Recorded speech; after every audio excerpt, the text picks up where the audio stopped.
Thank you for being here with us today, Gualter. You guys, this is Gualter Amarelo. He is the face of Alchemist Nation. Why don't you tell us a little bit about yourself, Gualter? Hey Carla, it's really cool to be here on this with you. Alchemist Nation, myself, I guess a bald white male who got into real estate, made a lot of money, and now I like to help other people do the same. I was retired by 30, millionaire by 32, multimillionaire by 34, and I genuinely found that once you make a lot of money, you go back to doing the things that you really enjoy. And for me, I just really enjoy teaching, educating, and helping other people do really cool stuff. So work with a lot of businesses, do a lot of consulting, but primarily in the real estate space. And Alchemist Nation is kind of my like go-to for how do I know I'm doing good things on the planet. I just go and I kind of talk about like, what are your problems? How do you get there? And Alchemist Nation has been really, it's become a huge part of my life. I think it's become a huge part of a lot of people's lives. I'm, you know, I'm part of your nation. You've literally built a nation around you. I think you're one of the biggest networking mastermind people I've ever met.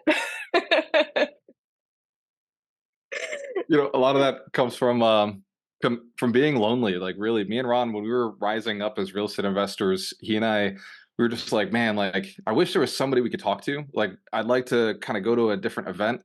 And we were going to Boston, we were going to Providence, we were driving, 45 minutes an hour, and there was nobody around who real estate invested. So we just put something on Meetup, and we were like, if one or two guys shows up, it'd be so cool, right? But we were concerned that like 10 or 20 people were going to show up. And the first time we did a meetup, there was only one person. Two people showed up. And it was like kind of cool for us because we're introverts. We didn't want to be alone, but we also didn't want a big room.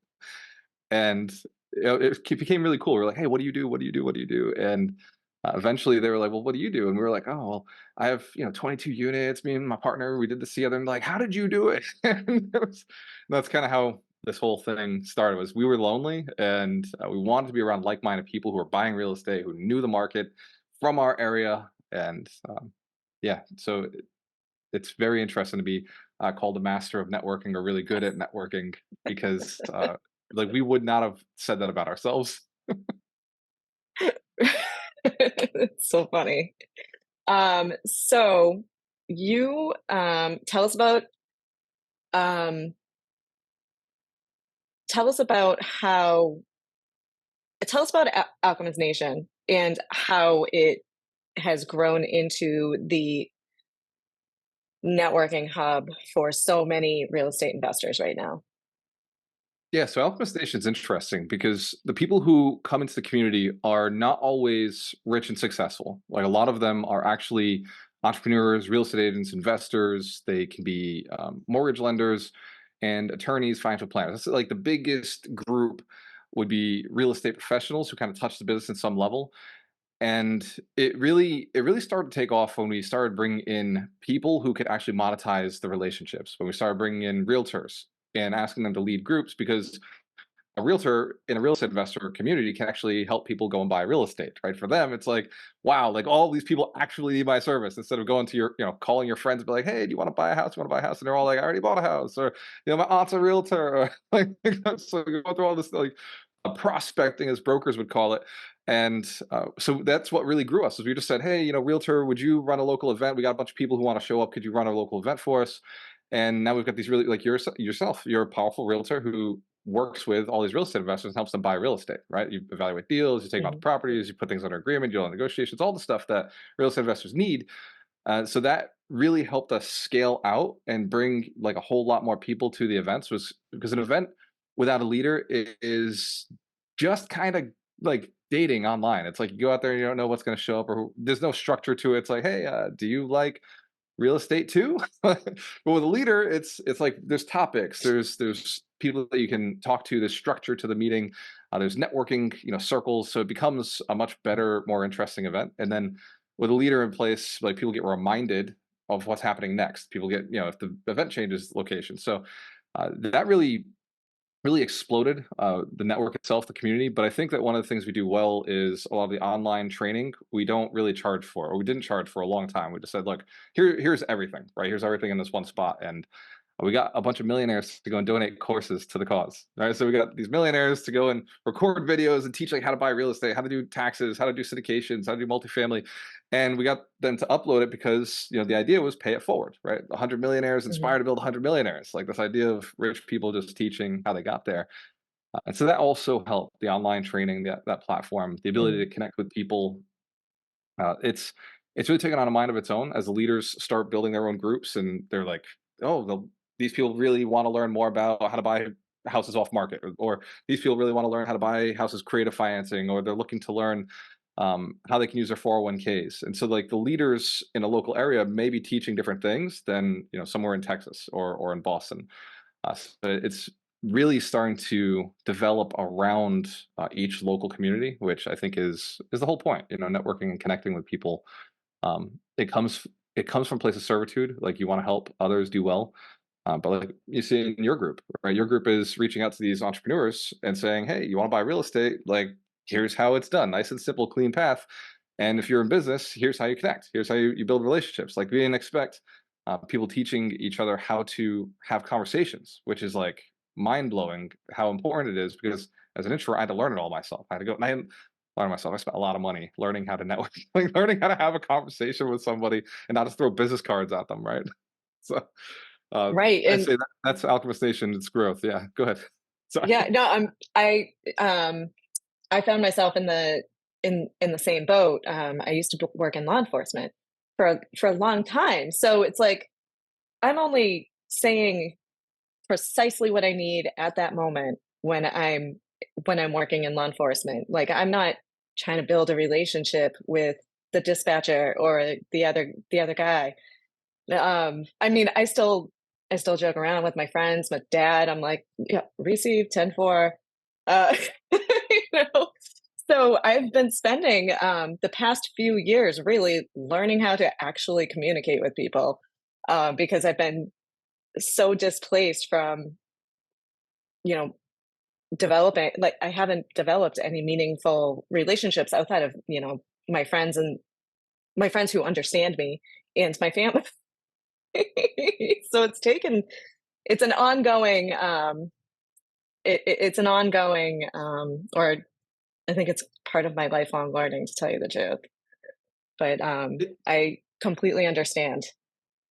It seems like it's more and more relevant now, right? As Facebook and all the other social media platforms and even online dating, like it really separates a human from having to have interactions up until the moment of contact. And then when you meet somebody, it's like, we're meeting for the first time, awkwardness, because we haven't had any of those natural components that are necessary for the relationship building. Even if you look at primal animals, like they look at each other, they dance. Like they do like weird little stuff before they actually come together. They see each other from a distance. They kind of do some stuff, and like they shout and they do different things to let a person know like, hey, I'm not going to kill you when we get in front of each other, right?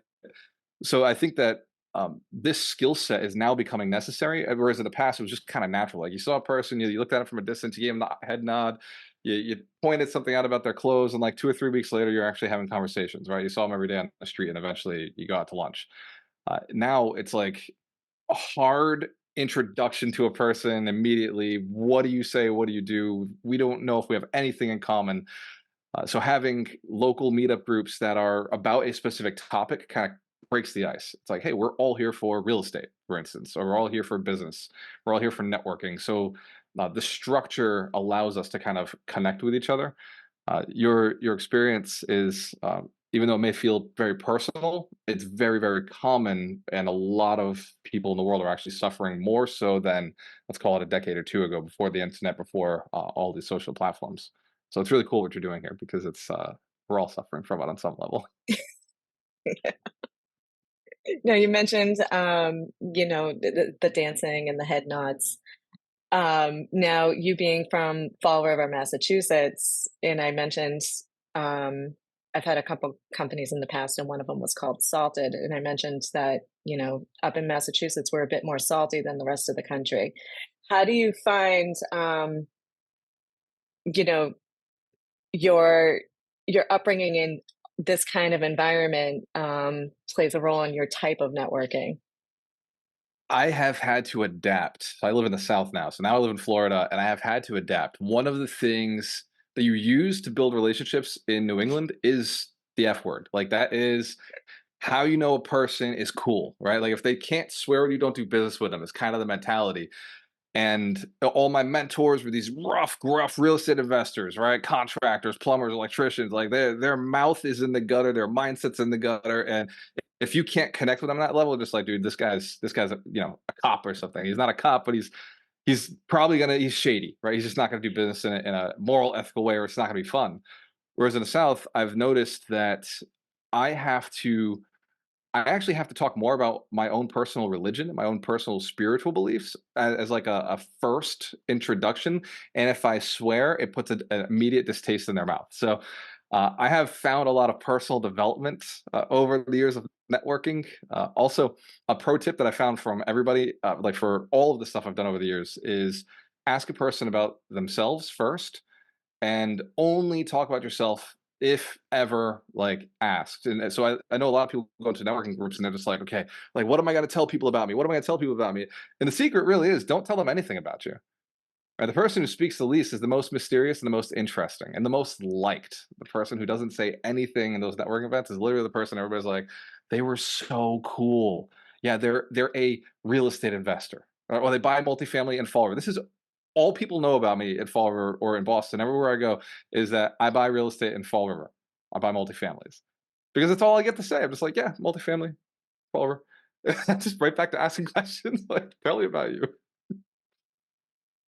So it's I think made me a little rougher, a little gruffer, but it's forced me to work on it. Whereas I know a lot of people follow just don't know how to network. Right? If you're not Portuguese or you're not in business with them already, they're just never going to call. Which is why the income is so low too, right? Like they're just never going to reach out. They're never going to talk to somebody. They're never going to go through a process. I think being homeschooled is what gave me that desire to learn things that I wasn't good at, and knowing that nobody was going to give me the answer. I had to go figure it out myself through failure. That was what I was given. Right? You're homeschooled, and your mom doesn't know anything about your subjects. She just gives you a test, and you're somehow supposed to pass it. Like, fortunately, I had an open book test. I had to go find the answers. That was the only way I could ever learn. So, being from Fall River, yes, but I think being homeschooled also pushed me to network differently and kind of look at it as like there's a science here, there's a structure here. This guy's good at it. I'm not. What's the difference between us? We're the same height, we're from the same culture. Like, why is he doing better and I'm not? And um, I think that's really what forced me into being better at this. Right. Wow. I feel like, a lot of us who are entrepreneurs, that's just kind of how we are. We go and find the answers. We don't know, that's just what we do. If it doesn't exist, create it. If you don't have the answers, go find it, and that's just the way of the beast. That is Um, entrepreneurialism. yeah, I mean, that's how you know what you're meant to do. Nobody understands you.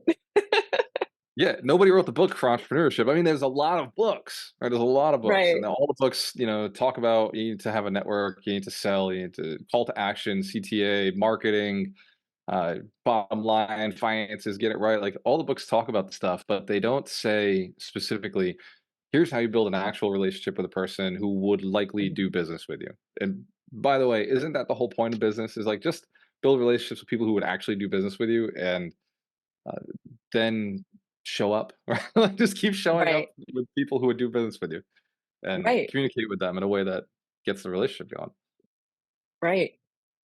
Um, so so you went from being a real estate agent walking the streets of Fall River, and now you are doing Zooms with Vinny Chopra a couple days a week.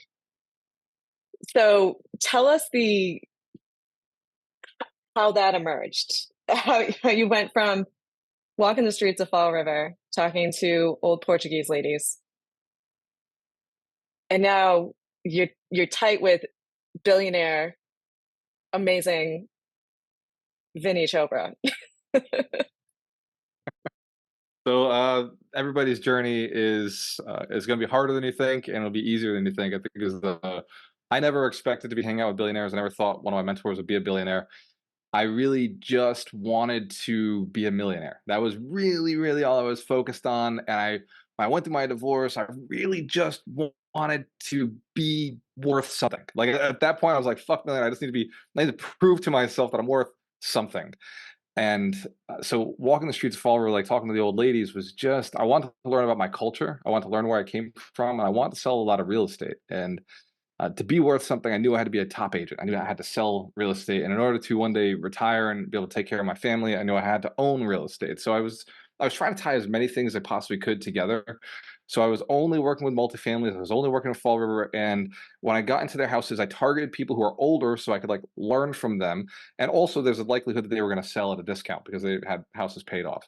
So it had like a lot of things all tied in, and like I was having a lot of those conversations. I became more successful, and over the years, I started acquiring more and more real estate from these old Portuguese ladies selling it to me, or telling me who would sell to me. And eventually, I made this mission, 100 millionaires. So I want to build 100 millionaires, and I posted that on Instagram and I posted on Facebook, and I said I'm going to build 100 millionaires. Let's go.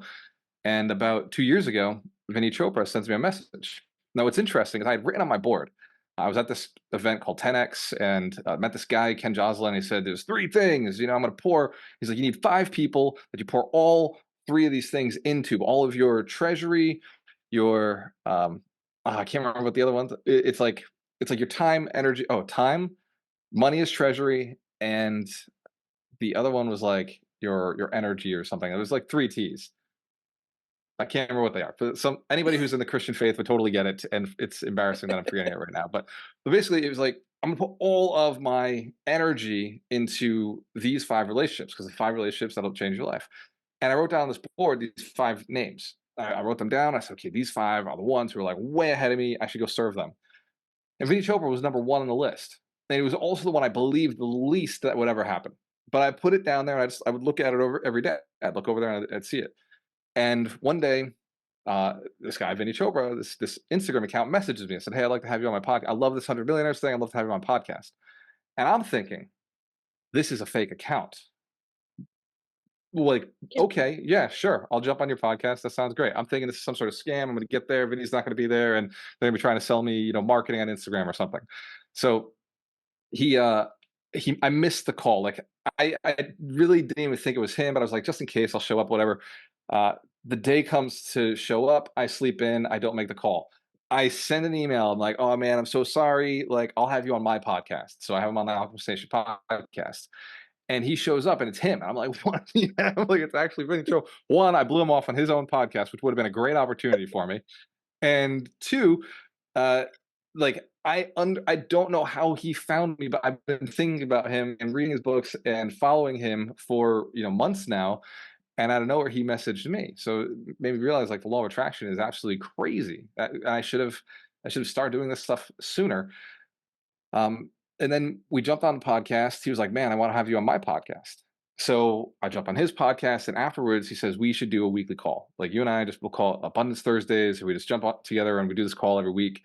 And before you know it, he's speaking at the 100 Millionaire Summit. He's on the Alchemist Station board of directors, and we just talk about how do we help more people. Now it's not 100 millionaires; it's how do we get to a million millionaires? How do we build 100 million millionaires? So it's been quite the journey. I've made millions, and but he's made billions. So,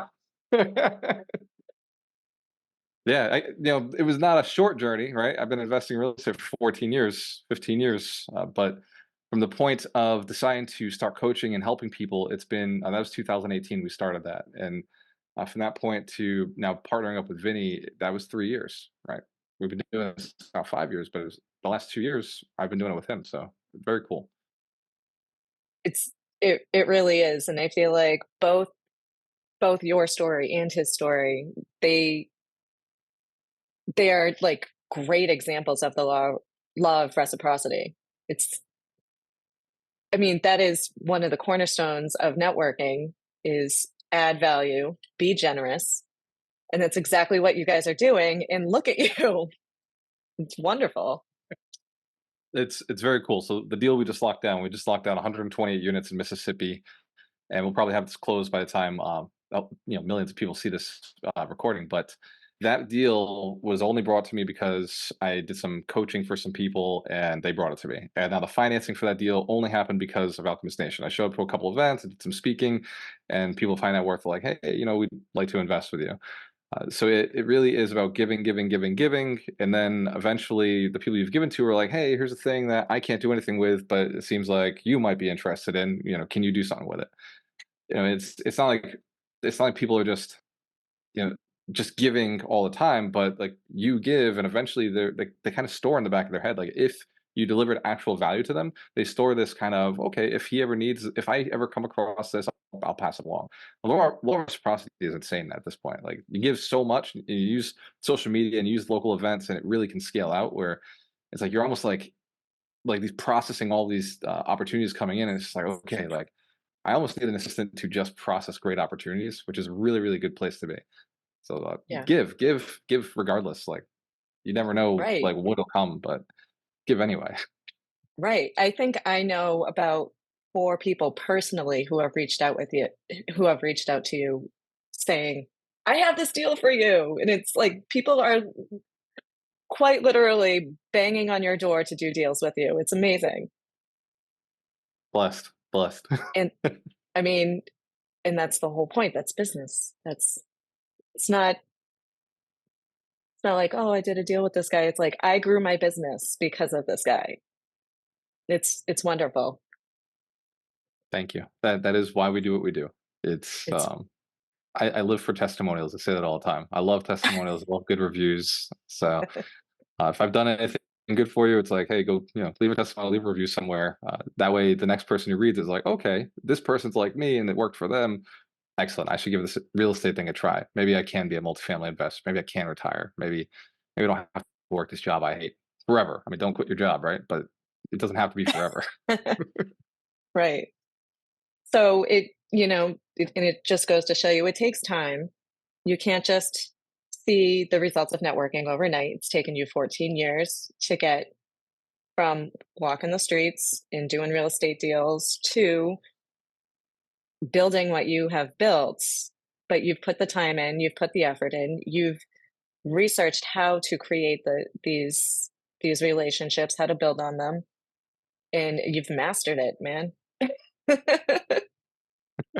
The saying, every great master still believes they're a student. So I think if I've mastered something, I have mastered studying as if I am a student and just continuing through, Right. falling in love with people and seeing where it all takes us. It is absolutely amazing, the power of relationships, the power of people, and connecting with each other, and staying away from negative people, surrounding yourself with high net worth, like positive, energetic, hardworking, moral, ethical people who do things legally. I can't speak enough about the quality of a person, right? It's not about how many people you talk to, it's about the quality of the people you talk to and the quality of the conversations you have. Like, don't talk about the weather. Who cares, right? Talk about your business, talk about money, talk about your investments, your lifestyle that you're looking to live, and do that with a few people. You don't need hundreds of friends, right? Just a few good people. Mhm. And we talk about Dunbar's number all the time, right? It's 150 relationships at any time that you can maximum remember, have feelings for. And the 80/20 of that is 30. And then the 80/20 of that, the 1% is six, right? If you go down to six relationships, that's who changes your life. Ego is one of them. So you really only get five external relationships plus you to get your average out. So it's work. Like your relationships are really, really important. So quality over quantity. Yes, definitely. I agree. Last piece of advice to that is, if you need to make $1 million, you can't work with five clients that are only going to pay you $1,000. And if you need to make $1 million, you only have the opportunity to work with five clients. Those five people need to bring you $200,000 each. If they don't, you're not going to hit your target. And the question is, are there people who do that? Absolutely. Absolutely there are. Right.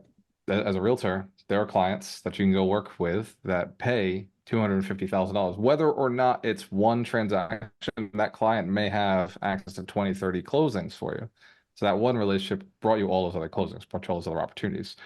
Same with investors, right? That one relationship can make you $1 million. One deal.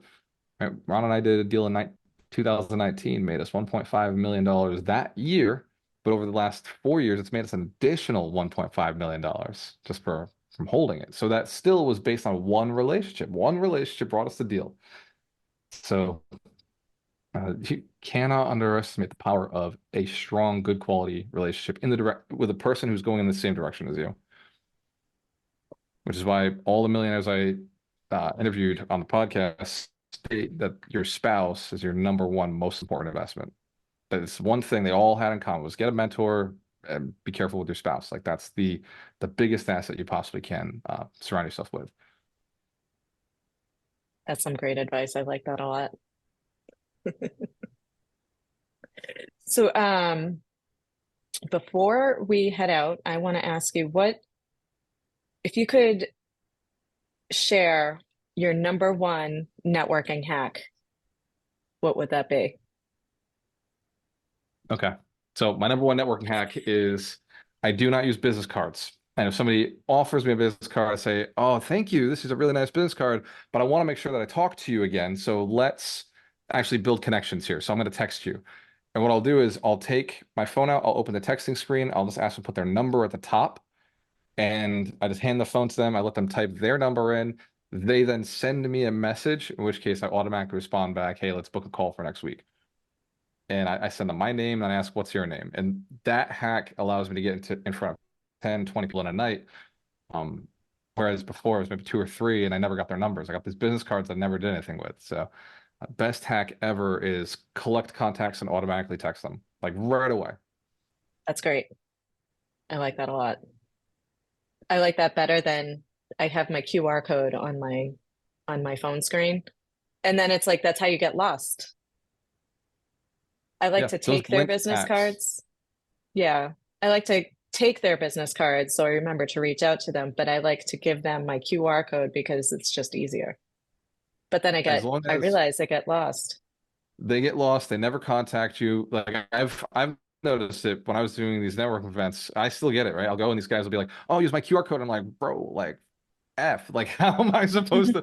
Because I'll go use the QR code and then I can't find their contact anywhere because it doesn't store the way it's supposed to store, or I forgot their name already.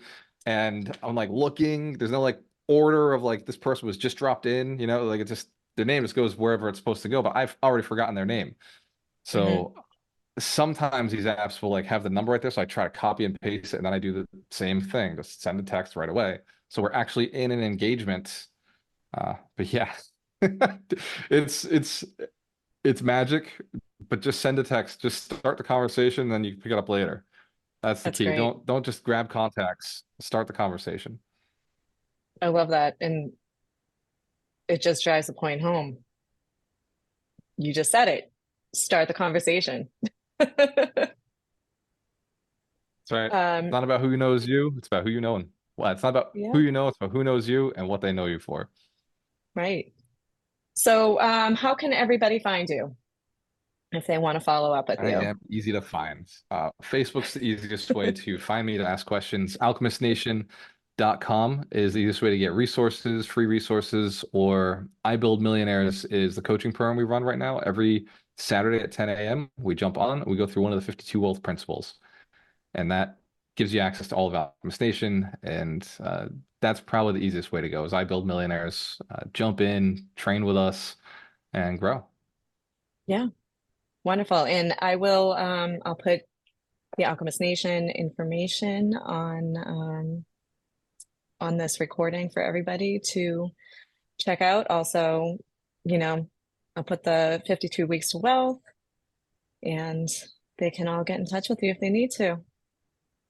I like, So, yeah, love questions. Don't just say hello though. That is so annoying. Don't message me hello. hello. Yeah, tell me how you found me and then ask your question. That's like the Like best. the big wave. I get that. Yeah, it's the worst. Hey, it's like okay, like Yeah, hey, can I ask you a question? I wish you just did. I really wish you'd just ask. But that's yeah, the New absolutely, England. exactly, Well, thank you so much for joining us today, Gualter. And absolutely, bro. Keep up the good work. you too. Thank you so much for everything you do.